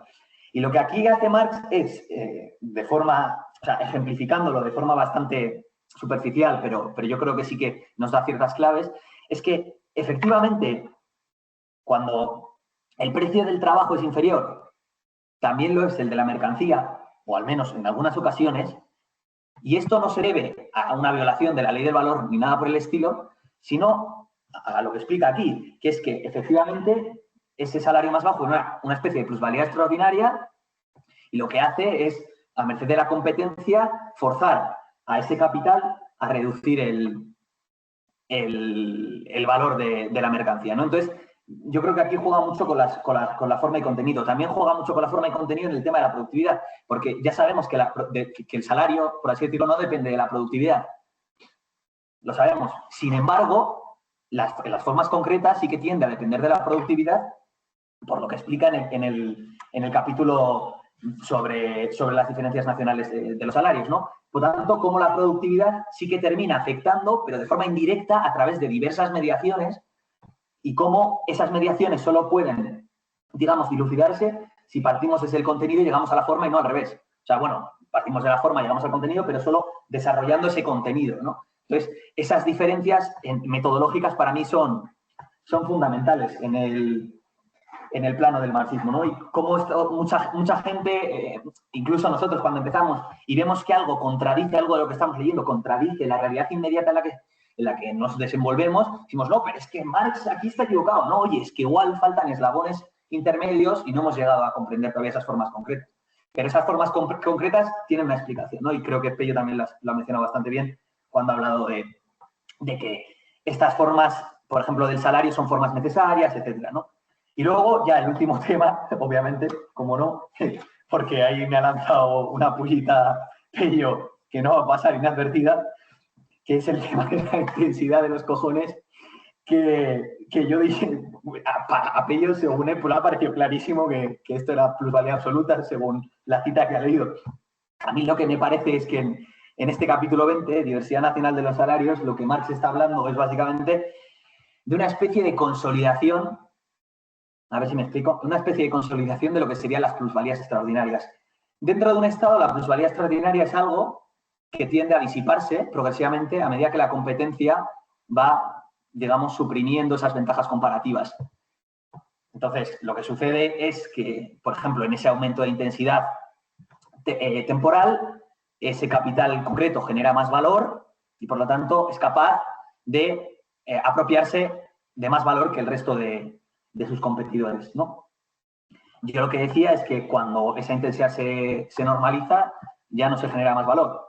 Lo que sucede es que, bueno, se genera el mismo valor, lo que pasa es que se ha reducido el tiempo de trabajo socialmente necesario para producir los medios de subsistencia, más plusvalía. Lo que sucede aquí es que esta plusvalía extraordinaria se afianza, pero se afianza no quiere decir permanentemente.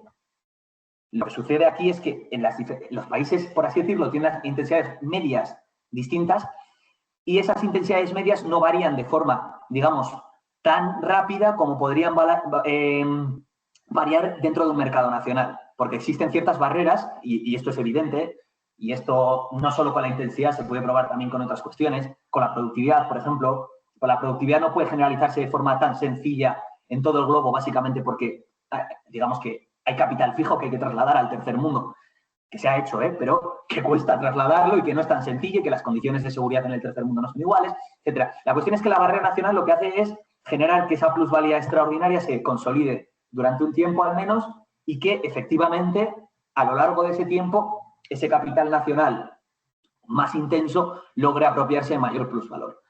En principio, en el momento en el que esa intensidad se generalizara, la cuestión es que no se generaliza. No se generaliza nunca, porque siempre existen esas diferencias entre los distintos salarios. Pero, bueno, al momento en el que se generalizase, por así decirlo, tendríamos que esa plusvalía absoluta se disipa. Pero bueno, o sea, yo creo que, bueno, vamos, lo intenté explicar, tampoco voy a profundizar más y ya está. Sin más. De momento eso.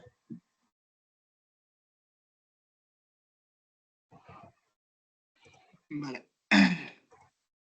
Pues por responderte rápidamente lo de las cantidades, las cuantías inconmensurables, o sea, yo, bueno, ese es mi punto de vista. O sea, al final yo lo que creo que aquí, todo el análisis del modo de producción capitalista que hace Marx, que viene del Capital, la mayoría de relaciones esenciales que descubre y de leyes que desarrolla, etcétera, se pueden poner en forma de ecuaciones matemáticas que expresarían una relación cuantitativa entre diferentes magnitudes, que a priori uno podría decir, bueno, pues estas magnitudes tienen que tener un valor, una cantidad concreta, y como hacen los economistas, pues se podría crear un modelo macroeconómico de la sociedad, en el cual tú, mediante los datos disponibles, mediante el análisis de los precios, el análisis de la oferta, de la demanda, de las fluctuaciones de las cosas, de la productividad, etcétera, de la plusvalía, del tal,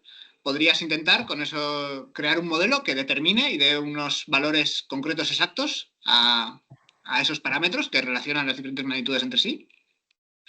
E incluso podría darse que ese modelo resulte ser bueno y que sirva para predecir y encaje perfectamente con las observaciones macroeconómicas que haces en esa sociedad, etcétera. Y nada de esto querría decir, en ningún caso, que esos valores que tú has adquirido, que tú has determinado para, pues, la cantidad de unidades de valor que genera una hora de trabajo, la cantidad de unidades de valor que cuesta una hora de trabajo, digo, que cuesta la producción de un trabajador, la cantidad de horas de trabajo que cuesta la producción de un zapato, ninguna de esas cantidades conmesuradas mediante tu estudio, concretas y específicas, sería real, pues no tienen una existencia real, solamente existen como relaciones y están mediadas por el día a día de la realidad de la economía y por tanto son en sí y para sí inconmensurables. O sea, no tienen un valor preciso, exacto, concreto que le puedas dar y que aunque no puedas conocer o aunque sea muy difícil conocer, exista. Ese valor concreto, preciso y exacto no existe. Yo como lo entiendo es que no existe. Y sobre lo otro de la diversidad de los salarios nacionales, dejaré, a lo mejor te respondo más adelante. Que creo que ya con lo que dije en otras con lo que hemos ido diciendo otras sesiones, yo creo que seguimos en el mismo punto, pero bueno, luego si eso queda tiempo.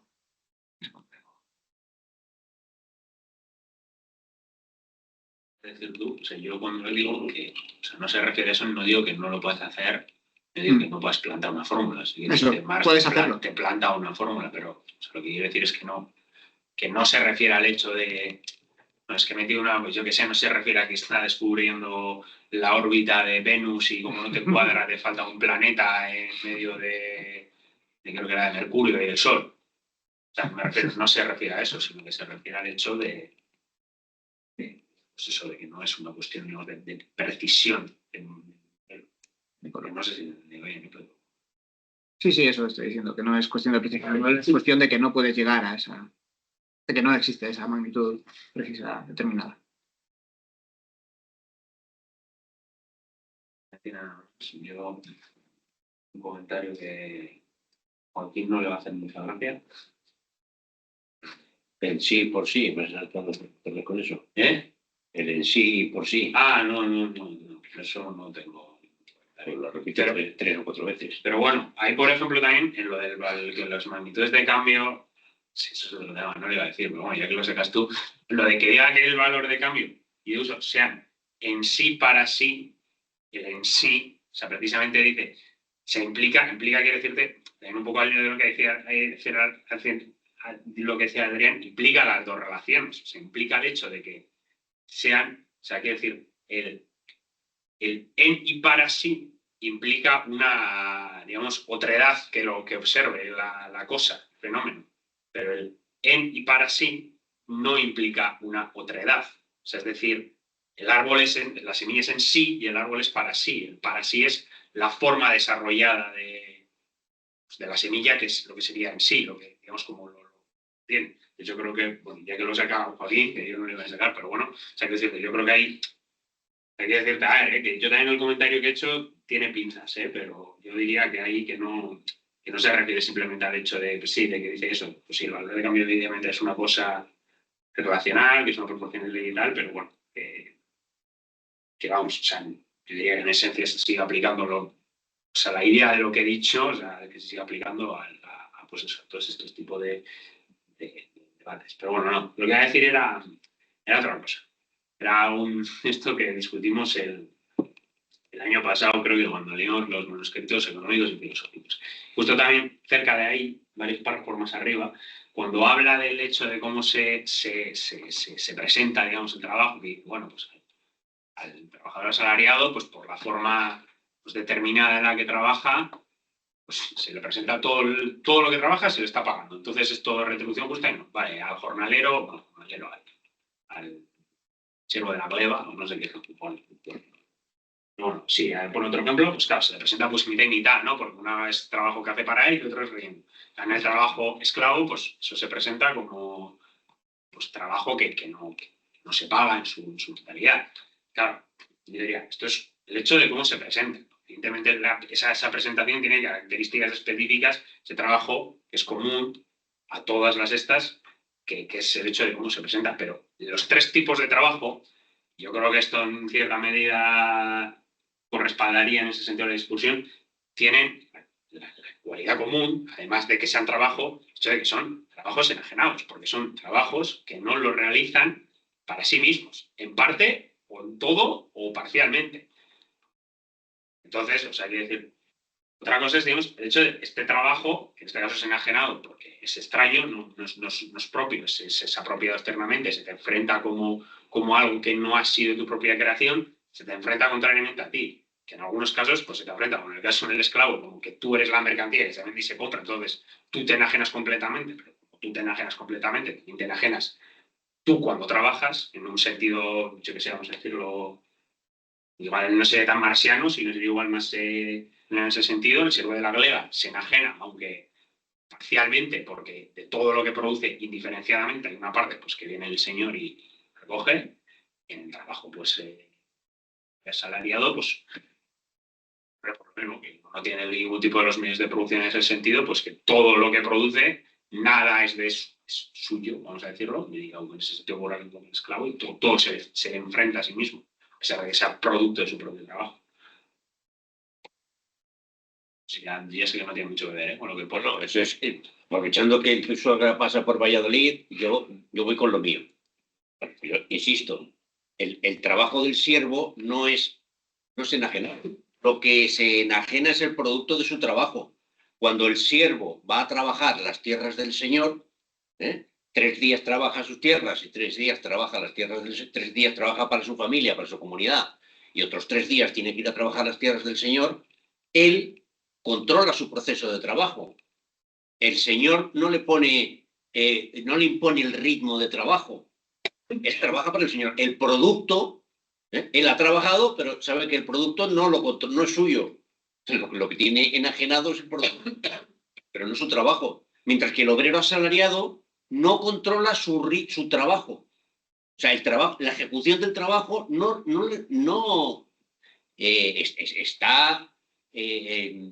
está personalizado y subjetivado en la máquina, porque ahí el tema del maquinismo. Ahí sí que hay trabajo alienado y enajenado.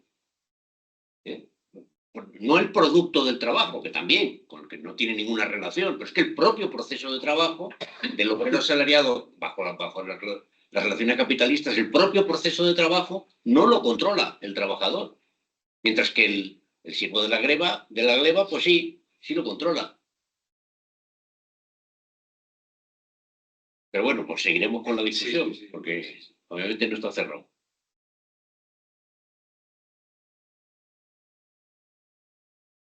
Es mucho más dependiente, aunque jurídicamente parezca libre, es lo que dice más. El trabajo del asalariado es muchísimo más dependiente de factores externos que el de, bueno, el del esclavo no, pero del siervo de la gleba, del artesano, del trabajador de los gremios, en fin.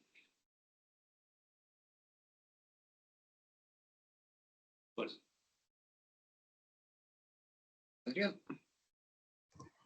respecto a esto último, yo diría que aquí hay dos cuestiones, porque o sea, lo que es el proceso de trabajo, digamos que yo creo que se desdobla en dos partes. Una es la parte individual, que es de la que ha hablado Joaquín, es decir, que yo tengo control sobre mi propio trabajo, tanto, digamos que nadie se inmiscuye en él, y luego está la parte social.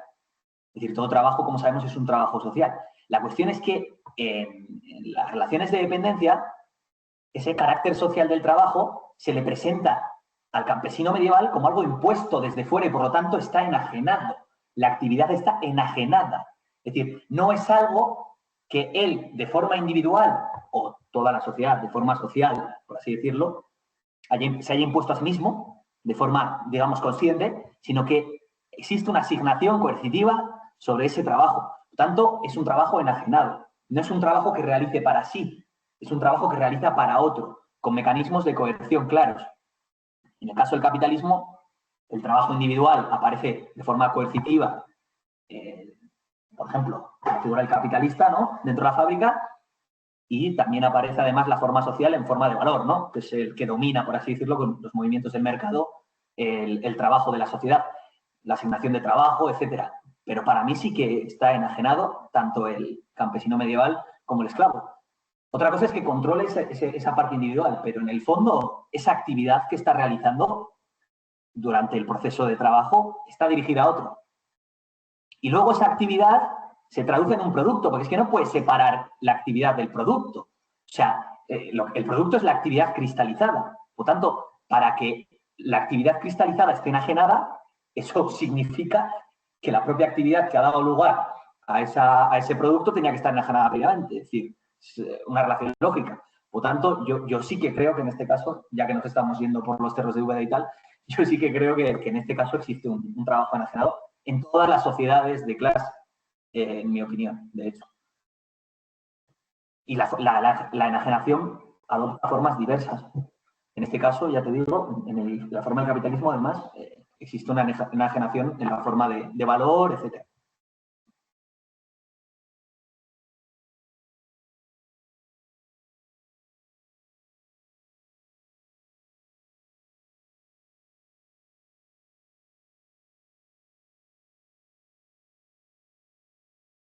Por otro lado, ya sí que es uno de mis alpisos organismos.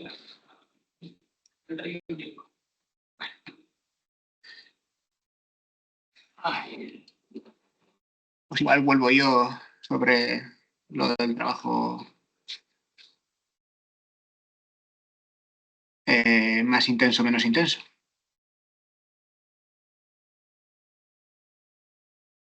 Esta es la nota clave.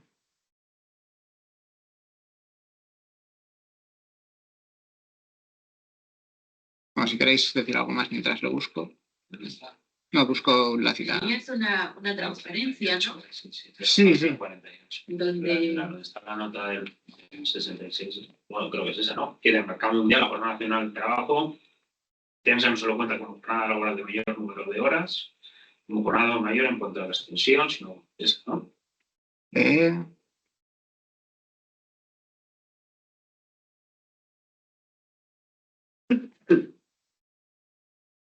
Eso es.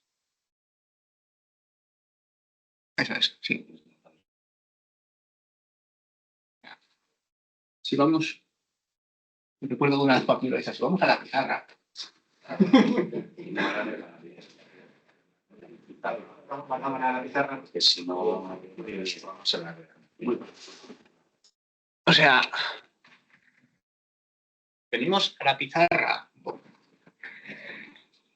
Nosotros tenemos, la cuestión se reduce a si el valor V, así se ve. Sí, no, lo Y pinta así más se ve. grueso. Si V es igual coeficiente por tiempo. La cámara será al revés. La cámara será al revés. Pues, bueno, pues No, se ve así, se ve bien. Ah, se Se ve bien. pues lo vemos nosotros al revés por el proyector. Escúchame, lo que pasa es que no pillas toda la pizarra, ¿eh? Sube un poco el igual. Sube un poco. Ay, Sube la... ahí está.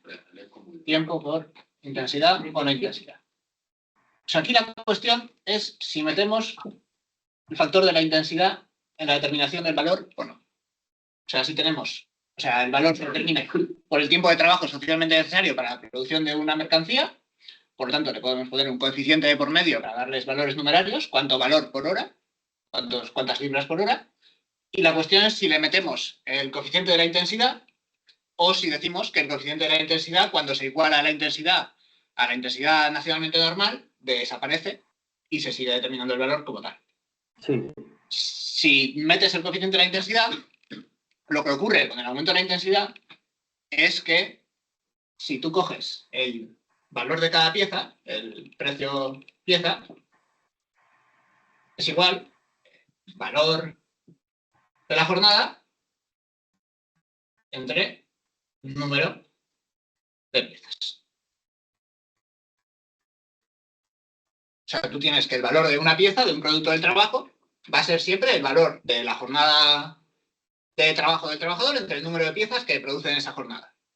Si tú introduces en la cuestión de la intensidad, va a aumentar.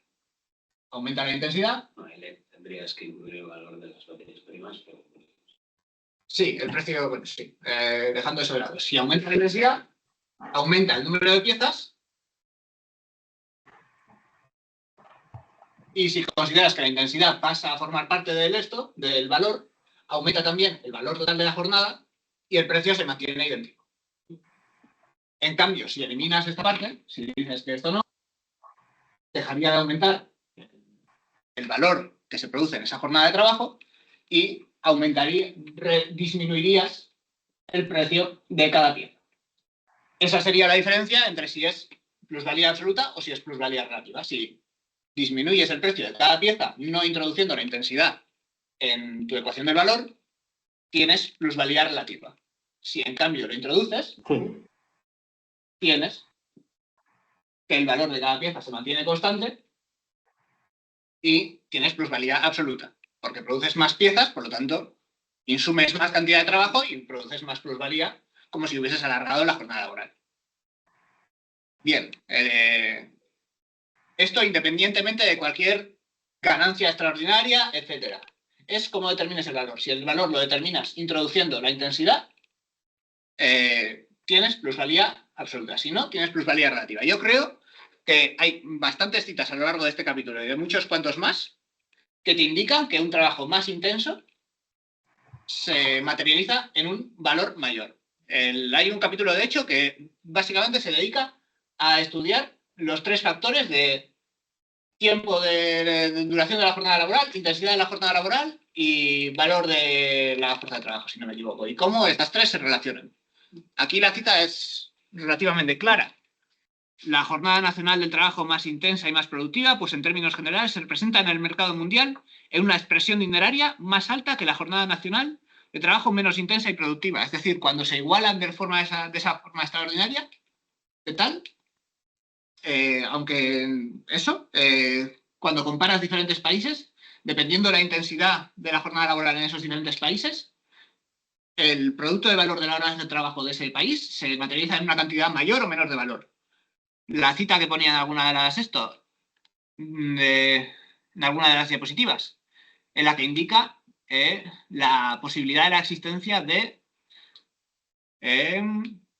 estas medias nacionales confirman pues una escala cuya unidad de medida es la unidad media de trabajo universal o la unidad media de valor universal, que se comparan dependiendo de la intensidad en valores mayores o menores de país a país. Yo creo que la cuestión es clara, pero si tú no lo ves así... Sí. Es que la cosa es, sí, yo creo que, fíjate que la fórmula clara, o sea, tú introduces la I como si fuera algo externo al tiempo de trabajo socialmente necesario, es decir, existe un tiempo de trabajo socialmente necesario y luego lo multiplicamos por la intensidad, pero es que dentro del tiempo de trabajo socialmente necesario hay un grado de intensidad media, al igual que hay un grado de productividad media. Por tanto, es evidente que está incluido. La intensidad está incluida. O sea, pero ese es el primer capítulo del Capital, cuando habla de intensidad y de fuerza productiva media del trabajador. Por tanto, está dentro, efectivamente. Estos lo que son variaciones, evidentemente. Por eso La cuestión aquí es que a nivel internacional las variaciones, por así decirlo, son más consolidadas. Por lo tanto, existe esa transferencia de plusvalor por las diferentes grados de intensidad de forma permanente. Dentro de un entramado nacional también va a pasar lo mismo, pero eso no niega que haya una normalidad. La normalidad se establece sobre una intensidad media. Cuando hay una intensidad media, efectivamente, el valor depende del tiempo de trabajo socialmente necesario. Por lo tanto, la intensidad no aporta más valor, solamente en el momento del cambio.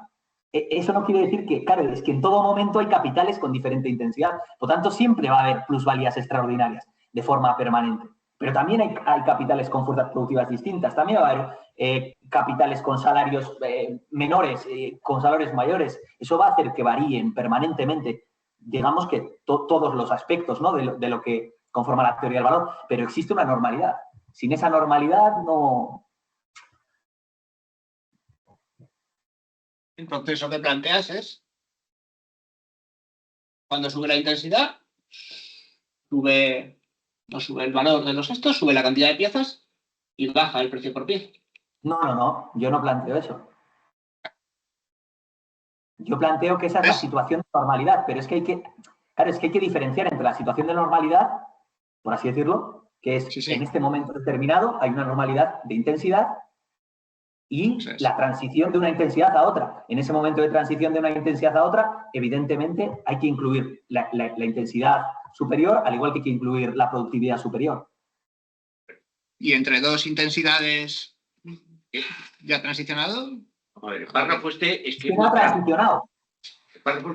El párrafo hay que leerlo varias veces. Hay que leerlo varias veces.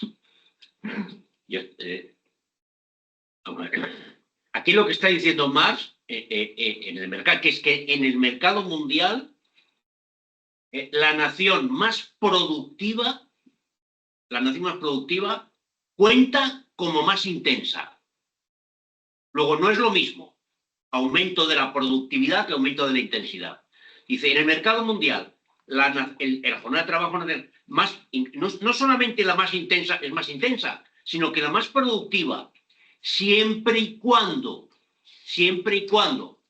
su productividad no se traduzca en que el precio de la mercancía se tenga que ajustar a su valor real, es también más intensiva. Luego, la intensidad no modifica el precio en función del cambio en el valor. El aumento de la intensidad no es lo mismo que el aumento de la productividad. El aumento de la productividad supone una reducción del valor unitario. El aumento de la intensidad supone el aumento del número de unidades producidas, pero no modifica el valor. ¿Hasta qué punto es así que dice que incluso en el mercado mundial, siempre que no se vea obligado, porque se dan unas condiciones particulares, el aumento de la productividad no genera cambio en el precio en función del cambio que se ha producido en el valor? Es decir, funciona como más intenso, cuenta como más intensa.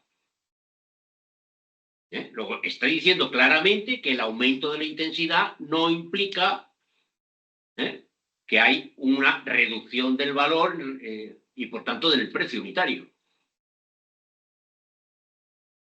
Dice, en esas condiciones, y vuelve a insistir, la jornada de trabajo más intensa y más productiva. Luego, no es lo mismo aumento de la intensidad que aumento de la productividad. En esas condiciones, es decir, si no se aplica la ley del valor, si la ley del valor en el mercado mundial tarda más tiempo, la jornada nacional más intensa y más productiva se representa en el mercado mundial, y se me ha ido la página ahora, en donde decía, en más, ¿cómo acabó el párrafo?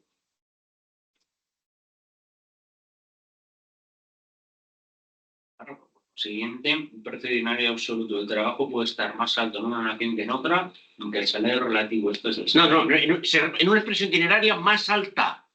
Es decir, que más productiva, qué curioso, más productiva se expresa en una cantidad de dinero mayor, porque no se ve obligada, es la condición que he puesto antes, a adaptar el precio al nuevo valor.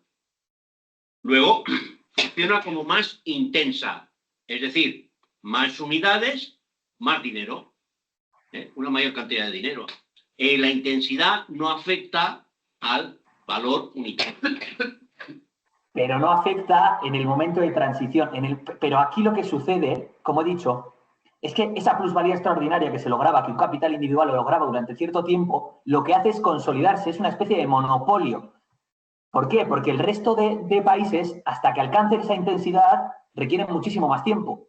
A diferencia de un capital individual dentro de un país frente a otro capital individual dentro de un país. Pero es el momento de transición. Una vez que eso se generaliza, que a nivel internacional lo que sucede es que cuesta más y que no se logra de forma tan sencilla, la intensidad lo que hace es reducir el valor de cada pieza individual. Eso es evidente. O sea, un trabajo más intenso implica que tarde menos en producir una mercancía concreta que tardaba antes. Si esto se generaliza, por tanto, yo produzco más mercancías en el mismo tiempo de trabajo, el valor individual de cada una de las mercancías va a ser inferior comparando dos periodos históricos distintos, por ponerlo así. Pero, Adrián, si eso es así, ¿qué diferencia cualitativa de contenido hay entre la expresión intensidad y productividad? ¿Qué diferencia real existe entre los dos términos?